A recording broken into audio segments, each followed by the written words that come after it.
morning mga day and mga dong. Welcome back to the channel. And yes, you are right. I just woke up. I woke up so late and right now I'm preparing my breakfast. And I decided to share to you this very quick breakfast recipe.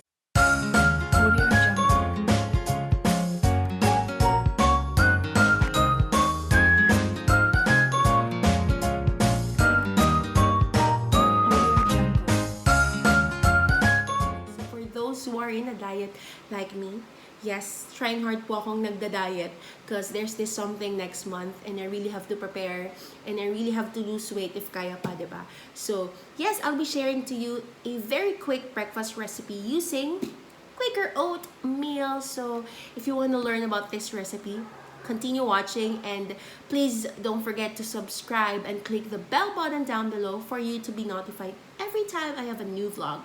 So, yeah, let's start.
Finally, eating time.